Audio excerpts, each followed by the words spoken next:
নমস্কার বন্ধুরা, কেমন আছো? নিশ্চয়ই আশা করি তোমরা ভালো আছো। আজকে চলে এলাম আমি একটা পুঁই শাকের দারুণ রেসিপি নিয়ে, যেটা সর্ষে আর পোস্ত দিয়ে চচ্চড়ি, টাটকা নিজেদের বাগান থেকে তোলা মোটা রসালো পুঁই শাকের একটা চচ্চড়ি, যেটা খেতেও দারুণ, দেখতেও দারুণ হয়েছে। দেখতে পাচ্ছ তোমরা, একদম ইয়ামি ইয়ামি হয়েছে। তো আজকে তোমাদের সঙ্গে এই পুঁই শাকের রেসিপিটা শেয়ার করেছি অনেক। তো আজকে ভাবলাম সর্ষে পোস্ত দিয়ে যে সর্ষেটা করেছি, যেটা চচ্চড়িও বলা যায়, মাখা মাখা বলা যায়, তোমরা যেটা নাম দেবে, তো সেটার রেসিপি তোমাদের সঙ্গে শেয়ার করতে চলে এলাম। কেমন হয়েছে অবশ্য যদি তোমাদের ভালো লাগে অবশ্য লাইক কমেন্ট শেয়ার করতে ভুলো না। আর আমার চ্যানেলটা যদি তোমরা নতুন হয়ে থাকো তো অবশ্য সাবস্ক্রাইব করে দিয়ে বন্ধুরা পাশে থাকার অনুরোধ রইল। আর একটা বিশেষ অনুরোধ বন্ধুরা, প্লিজ সবাই একটু ভিডিওটা ফুল দেখো, কেউ স্কিপ করে যেও না। তো রান্নাটা চলো শুরু করা যাক। কিভাবে করলাম, কি দিয়েছি এর মধ্যে, আর কীরকম করে রান্না করলাম তোমাদের সঙ্গে শেয়ার করব। তো আজকে একদম ঝাল ঝাল পুঁই শাকের চচ্চড়ি, যেটা সর্ষে দিয়ে করা, দারুণ স্বাদের হয়েছে। তো চলো, তা প্রথমে যেখানে আমার পুঁই শাক লাগিয়েছি, এত দেখো বন্ধুরা একটু বৃষ্টি নেই, কত জল তুলে তুলে আমি দিই, জল তুলে তুলে দিয়ে দেওয়ার ফলেও দেখো সকালে দিলে বিকেলে আর জল থাকে না, তাই জন্য পুঁই শাক গাছগুলো না সেরকম আর হচ্ছে না। তবু যতটা পারি, তবু দেখো মোটা মোটা কত সুন্দর হয়েছে। কোনো গাছগুলো ভালো একদিকে দিলে আরেক দিকে হয় না, আরেক দিকে দিলে আরেক দিকে হয় না। তো মোটামুটি পুঁই শাকের ডালগুলো আমি কেটে নিচ্ছিলাম। আজকে আমার একটা ননদ ভিডিও ধরে দিয়েছে, তাই জন্য তোমাদের দেখাতে পাচ্ছি আমি পুঁই শাকগুলো কাটছিলাম। তো দুটো নিয়েছি, তা বললাম না হবে না, কারণ পুঁই শাকটা খেতে সবাই ভালোবাসে। আর এই যে রেসিপি, এটা আমাদের ঘরের সবারই প্রিয়, খুব ভালোবাসে তারা। আর এর নাম মেদিনীপুরে কিন্তু স্পেশাল, এরকম সর্ষে বাটা দিয়ে পুঁই শাক করলে এখানকার লোক খুব ভালো খায়। আমি এখানে একটা কিছু এসে শিখেছি, একটা হচ্ছে টক আর একটা হচ্ছে এইসব চচ্চড়ি। তো দেখো বন্ধুরা, এইগুলো নিয়ে চলে গেলাম কেটে নিয়ে। আমি এবার এগুলোকে ধুয়ে নেবো। আগে কাটার আগে তা কলটা প্রচণ্ড রোদ উঠেছিল, এত তাপ কদিন ধরে, তোমরা মাটিটা দেখে বুঝতে পারলে কীরকমভাবে তাপ, মানে বৃষ্টি। তারপরে ঘরে নিয়ে চলে এলাম ধুয়ে এনে, এবার এটাকে ছাড়িয়ে নেব। পুঁই শাকটা দেখতে পাচ্ছ বন্ধুরা কীরকম মোটা সাইজের, আর পাতাগুলো খুবই নরম আর রসালো, আর খুব মানে খেতেও কিন্তু খুব সুন্দর।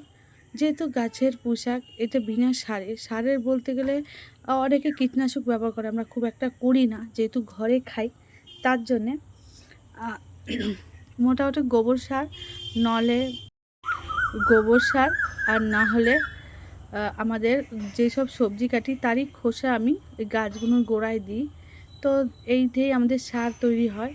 ওর জন্যে একটু বেশি মানে স্বাদ লাগে, যাতে বিনা সারে। হয়তো পাখিগুলো কিভাবে ডাকছে তোমরা দেখো, অবশ্য ভয়েসটা দিতে হয়, চারদিকে গাড়ি ঘোড়ার আওয়াজ, পাখির আওয়াজ, কিছু করার নেই। গ্রামের এইটাই তো সৌন্দর্য, পাখির ডাক, মধুর ডাক শোনা যায়।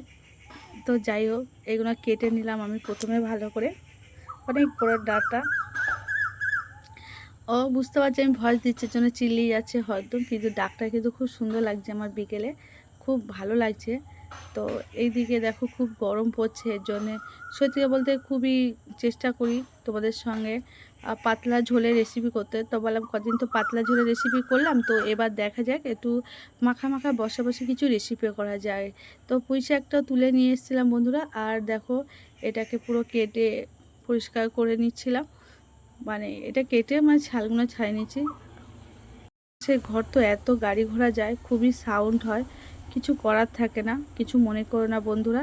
তো পুঁই শাকগুলো সব কিছু আমার কাটা কমপ্লিট হয়ে যাচ্ছিলো। পুঁই শাকটা কেটে নিয়ে আমি ভালো করে আবার ধুয়ে নিয়েছিলাম, একবার ধুয়ে নিয়েছিলাম, আবার আমি ভালো করে ধুয়ে নিয়েছিলাম পুঁই শাকগুলো সমস্ত কাটা হয়ে যাচ্ছে। কচি কচি পাতাগুলো নিয়ে নিয়েছিলাম। আর এটা দেখো এক গামলা হয়ে গেছে, কত সুন্দর পুঁই শাক, শুধু একদম আর কিছু দেবো না, পুঁই শাকের একদম মাখা মাখা বসা বসা করব। তাই জন্য 1 গামলা পুঁই শাক কেটে নিলাম। কার কার পুঁই শাক খেতে ভালো লাগে আর পুঁই শাকের এরকম রেসিপি কার কার ভালো লাগে অবশ্যই কমেন্ট করে জানিও। আর অবশ্যই যারা এরকম না করে থাকলে অবশ্যই এরকম করে খেয়ে দেখো, যে তোমাদের অন্য কিছু লাগবে না। এই পুঁই শাকের যে চচ্চড়িটা, এটা দিয়েই তোমাদের ভাত খাওয়া হয়ে যাবে। গরম গরম ভাত একদম এই রেসিপিটা দিয়ে একদম 1 থালা তাতেই শেষ হয়ে যাবে। এদিকে ভেন্ডি আর করেছিলাম ভেন্ডি আলু সেদ্ধ। ভেন্ডিটা এত গাছে হয়েছে, ভেন্ডি আর রেসিপি করিনি, ভেন্ডিটাকে সেদ্ধ। আর এত নরম ভেন্ডি, আবার ভেন্ডি মাখাটা বেশি ভাল লাগে। তারপর পেঁয়াজ শুকনো লঙ্কা ফোড়ন দিয়ে পেঁয়াজটাকে তেল ভেজে নিয়েছিলাম। তার মধ্যে মশলার মধ্যে দিচ্ছি 5 ফোড়ন। তোমরা 5 ফোড়ন দিতে পারো, কালো জিরেও দিতে পারো। আমি 5 ফোড়নটা দিলাম। 5 ফোড়নটা দিলে একটু স্বাদে গন্ধ সুন্দর একটা স্মেল আসে। তার জন্যে যখন এটা ভাজা ভাজা হয়ে গেল, একটু সুন্দর গন্ধ আসতে শুরু করলো, তারপরে আমি দেবো পুঁই শাক। পুঁই শাক এমনি তো নরম, আর পুঁই শাকটা ধুয়ে রেখেছিলাম। পুঁই শাকটা জল এমনি বেরোবে, এর জন্য আমি জল দেবো না, সামান্য পরে একটু জল দেবো। তা এটাকে প্রথমে একটু কষিয়ে নিয়ে আমি এটাকে চাপা দিয়ে দেবো। এটা যতক্ষণ জলটা ছাড়ুক। আর এদিকে আমি মশলাটা বাটতে গেলাম। এটা সর্ষে, সাদা সর্ষে দিয়েছি, 3-4টে লঙ্কা নিয়েছি একটু ঝাল ঝাল করবো বলে, আর একটু পোস্ত নিয়েছি। এবার এইগুলোকে আমি জলে ভিজিয়ে দেবো 2-3 মিনিটের মধ্যেও। তো একটু পোস্ত ছিল, সবই দিয়ে দিলাম। এবার দিয়ে আমি জলে ভিজিয়ে দেবো। আর এত সুন্দর খেতে হয়েছে, পোস্তটা দেওয়ার ফলে যেন স্বাদটা আরও বেড়ে গেল। তবে ভিজিয়ে 2-3 মিনিটের জন্য রেখে দিয়েছিলাম, তারপর বাড়তে চলে গেছিলাম। আর এদিকে দেখো বন্ধুরা কতটা জল ছেড়েছে, তোমরা দেখেছো? আর এটা নরম পুঁই শাক, এতে বেশি জলও দিতে হবে না। তো এবার আমি কি করব, এর মধ্যে নুন আর হলুদ দেবো। বেশি মশলা না, কম মশলার মধ্যেই কিন্তু ভালো, কিন্তু একটা দারুণ স্বাদের রেসিপি। তো তোমাদের কেমন লাগছে আজকে রেসিপিটা অবশ্যই কিন্তু কমেন্ট করতে ভুলো না বন্ধুরা। আর ভিডিওটা দেখার জন্য তোমাদের মন থেকে অনেক ভালোবাসা। নুন দিয়ে দিলাম, নুন দিয়ে একটু হলুদ দিয়ে দেবো। এটা কম মশলা কম তেলে দারুণ স্বাদের একটা রেসিপি। তো দেখো বন্ধুরা, এবার দিয়ে আমি একটাকে চাপাও দিয়েছিলাম। তোমরা দিতেও পারো, না দিতেও তোমাদের ঘর অনুযায়ী, মানে তোমাদের পরিবারের লোক অনুযায়ী তোমরা ঝাল খেতে পারো, অনেকে ঝাল বেশি খায়। তো এবার দেখো বন্ধুরা, এটা চাপা দিয়ে দিয়েছিলাম, একটু জল দিয়ে আমি হতে দিয়ে গিয়েছিলাম।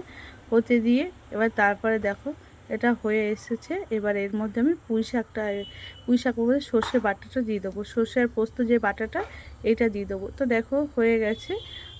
তো কেমন লাগছে আজকে রান্নাটা তোমাদের অবশ্যই কমেন্ট করে জানিও। আর ভিডিওটা দেখার জন্য তোমাদের অনেক অনেক ভালোবাসা। আর কেমন হচ্ছে রান্নার ভিডিওগুলো অবশ্যই তোমরা কমেন্ট করে জানিও। আর এরকম পুঁই শাকের রেসিপি যদি না করে থাকো অবশ্যই করে খেও, খেতে কিন্তু দারুণ লাগে বন্ধুরা। একদম বসা বসা মাখা মাখায় যে পাতাগুলো, যে নরম পাতা আছে, এই পাতা দিয়ে তুমি ভাত যখন মাখাবে না, কি বলবো, খুব দারুণ লাগে। পারলে এর মধ্যে কটা কাঁচা লঙ্কা তোমরা চিড়ে দিতে পারো, যারা ঝাল খেতে ভালোবাসো। আর একটু সামান্য মিষ্টি দিয়ে দেবে। আমি খুব একটা মিষ্টি দিই না, তবে একটু সামান্য আমি মিষ্টি দিয়েছিলাম, কারণ একটু সর্ষে তো একটু মিষ্টি মিষ্টি ঝাল ঝাল। তারপরে একটু কাঁচা সর্ষের তেল ছড়ে দিই, একদম কাঁচা সর্ষের তেলের ঘ্রাণে যেন মানে কি বলবো, রেসিপিটাকে আরও দারুণ করে তুলেছে। আর এরকম রেসিপি যদি পাতে থাকে, ভাত তো বলো শেষ হবে কি না, একদম তাড়াতাড়ি শেষ হয়ে যাবে। তো অবশ্যই না করে থাকলে এরকম রেসিপি অবশ্যই দেখে করে নাও বন্ধুরা, কিন্তু খেতেও দারুণ। আর নরম নরম পুঁই শাক খেতে কিন্তু খুবই ভালো লাগে। ভিডিওটা দেখার জন্য তোমার অসংখ্য ধন্যবাদ। সবাই ভালো থেকো, সুন্দর থেকো, সুস্থ থেকো।